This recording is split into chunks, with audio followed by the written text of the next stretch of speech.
वे हमारे पदाधिकारीगण doctor Gurmeet Singh ji, doctor Amarjeet Singh ji, अल्पसंख्यक आयोग के सदस्य श्री परमिंदर सिंह, सरदार परमिंदर सिंह जी, सरदार सतनाम सिंह जी, सरदार संपूर्ण सिंह बग्गा जी, सरदार दलजीत सिंह जी, सरदार मनमीत सिंह जी, भारतीय जनता पार्टी के युवा और जुझारू नेता श्री नीरज सिंह जी, आनंद मोहन तिवारी जी और भारी संख्या में आज की संगत में आए हुए सभी उपस्थित बहनों और भाइयों, पूरा देश इस वर्ष भर के कार्यक्रमों के साथ जुड़ा हुआ है। जब हम नवम गुरु तेग बहादुर जी महाराज, भाई मतीदास जी, भाई सतीदास जी, भाई दयाला जी की शहादत को स्मरण करते हुए उनके प्रति उनकी स्मृतियों को हम सब नमन कर रहे हैं। आज का यह कार्यक्रम भी हमें उन्हीं स्मृतियों की ओर ले जाने और उन महापुरुषों के प्रति कृतज्ञता ज्ञापित करने का एक अवसर प्रदान कर रहा है। मैं इस अवसर पर उत्तर प्रदेश सरकार और उत्तर प्रदेश की 25 करोड़ जनता की ओर से गुरु तेग बहादुर जी महाराज को, भाई मतीदास जी, भाई सतीदास जी, भाई दयाला जी की स्मृति को नमन करता हूं। उनकी स्मृति को कोटि कोटि नमन करते हुए विनम्र श्रद्धांजलि भी अर्पित करता हूं।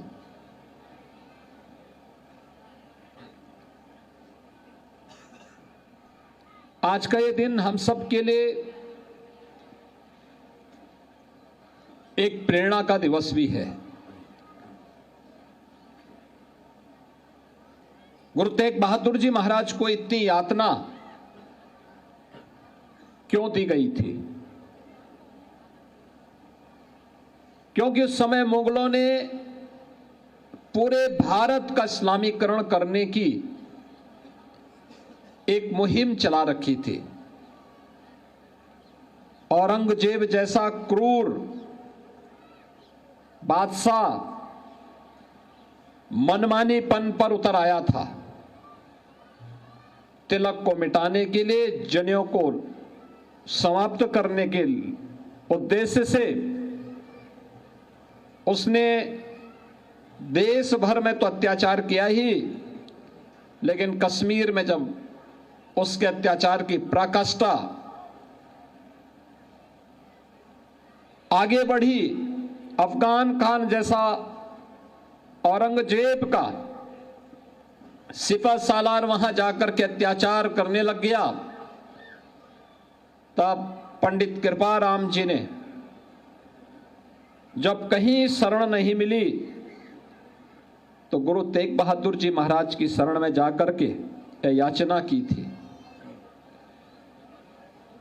याचना गुरु तेग बहादुर जी महाराज के सामने हो रही है, लेकिन गुरु गोविंद सिंह जी महाराज जो मात्र 9 वर्ष के हैं, वो गुरु तेग बहादुर जी महाराज से कह रहे हैं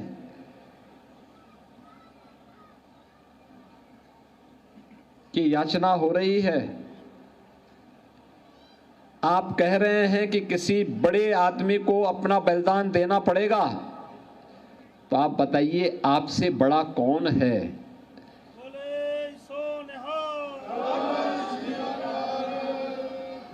आप याद करिए 9 वर्ष की उम्र क्या होती है। और फिर गुरु तेग बहादुर जी महाराज ने उस अत्याचार के खिलाफ आवाज उठाई। गुरु तेग बहादुर जी महाराज को कैद कर दिया जाता है। भाई मतीदास को पहले यातना दी जाती है, आरे से चीरा जाता है,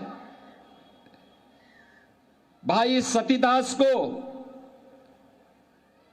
रुई के बंडल में डाल करके उसमें आग लगाई जाती है और भाई दयाला को उबलते हुए पानी के डेग में डाल करके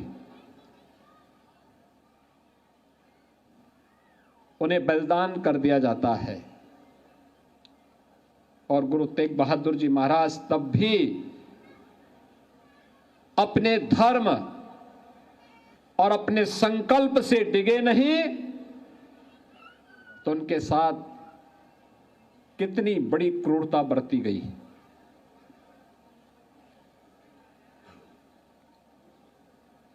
बहनों और भाइयों, में आज जब हम लोग इतिहास के उन क्रूर क्षणों को स्मरण करते हैं, तो हम सबको ये लगता है कि ये यातनाएं उस समय इस गुरु परंपरा ने न केवल सही थी, बल्कि आवश्यकता आने पर उस यातना और उस क्रूरता का जवाब देने के लिए अपने आप को तैयार भी किया था। गुरु गोविंद सिंह जी महाराज को जब हम स्मरण करते हैं, मात्र 9 वर्ष की उम्र में जिन्होंने अपने गुरु और अपने पिता को खोया हो, जिनके 4 साहबजादे इस सनातन की रक्षा करने के लिए बलिदान हो गए हों, और दुनिया के अंदर ये बहुत कम उदाहरण देखने को मिलता है। जो गुरु गोविंद सिंह जी महाराज के बारे में हम देखते हैं, एक शहीद पिता के पुत्र हैं, तो शहीद पुत्रों के वे पिता भी हैं।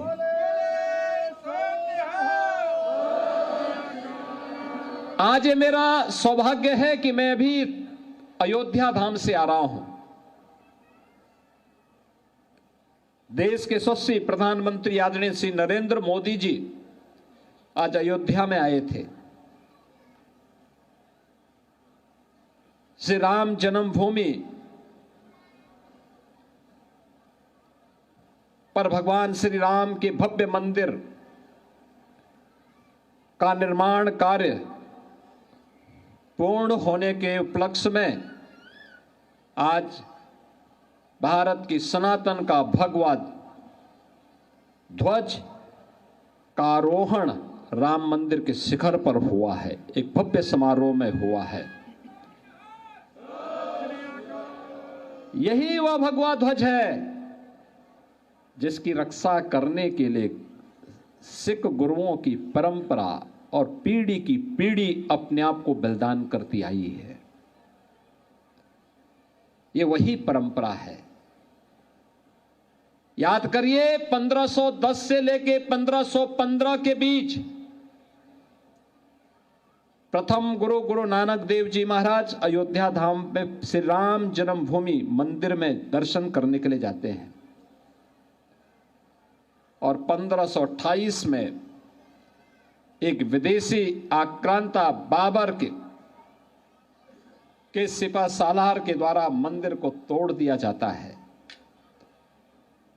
और उस समय बाबर के अत्याचार को देखते हुए गुरु नानक देव जी महाराज ने बाबर को जावर कह करके उसके कृत्यों को पूरी मजबूती के साथ उसका विरोध किया था। आगे की परंपरा भी, जब अयोध्या में राम जन्मभूमि के लिए जब भी संघर्ष हुए, सिख गुरुओं ने, सिख योद्धाओं ने, निहंगों ने, संतों ने, राजाओं ने, सामान्य नागरिकों ने, माताओं और बहनों ने अपने आप को बलिदान देने में कहीं भी पीछे नहीं हटे, कभी पीछे नहीं हटे। और अयोध्या के बारे में जो बात हम सबको स्मरण रखनी होगी, साम्राज्य आए गए, पीढ़ियां आई गई, लेकिन एकमात्र अडिग थी, वह थी आस्था। और जो आस्था आज अयोध्या में फिर से 500 वर्षों के बाद श्री राम जन्मभूमि पर भगवान राम के भव्य मंदिर के निर्माण को पूरा करने के इस महायज्ञ का साक्षी बनी है। और वही आस्था आज यहां पर भी हम सबको देखने को मिल रहा है।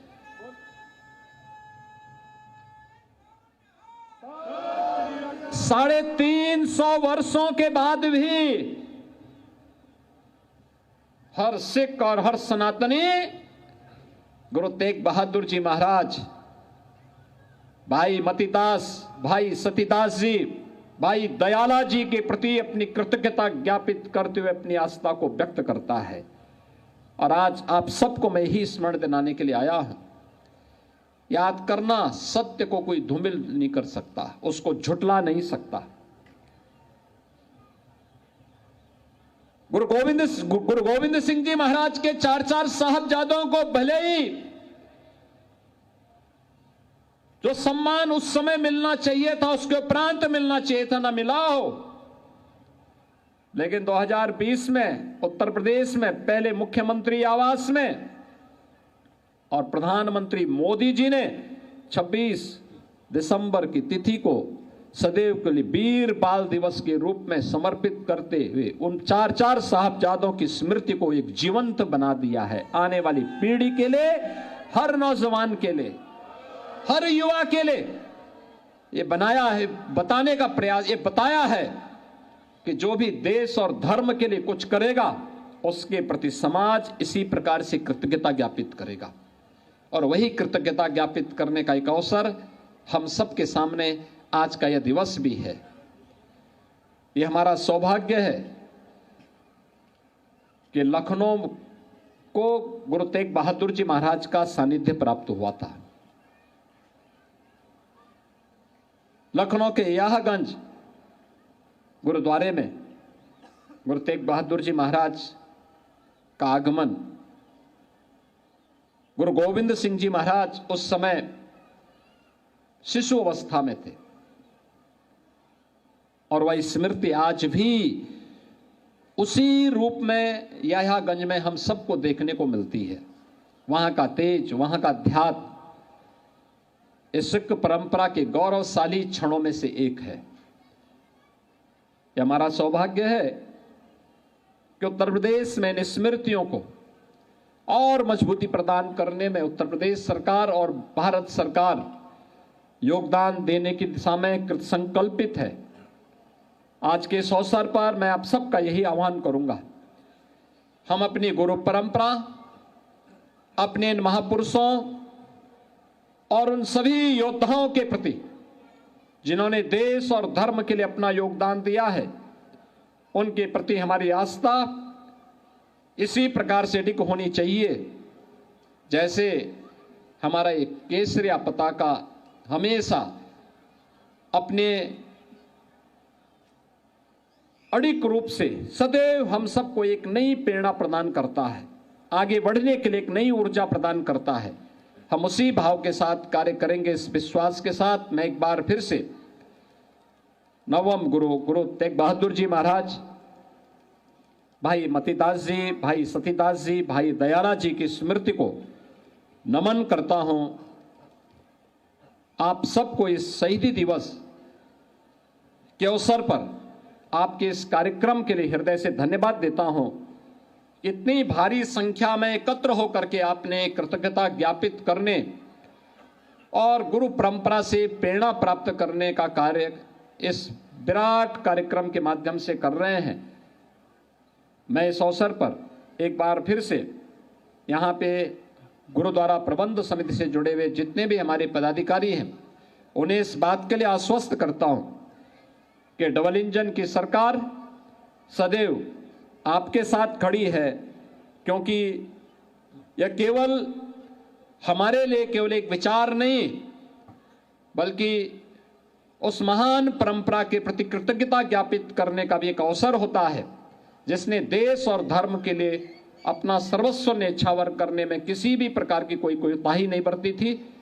इस संकल्पों के साथ हम सब जुड़े हुए हैं। इस विश्वास के साथ मैं आप सबके प्रति एक बार फिर से अपनी भावनाओं को व्यक्त करने के लिए सीधे अयोध्या धाम से यहीं पर उपस्थित हुआ हूं। एक बार फिर से गुरु तेग बहादुर जी महाराज की स्मृति को नमन करता हूं। बोले सो निहाल।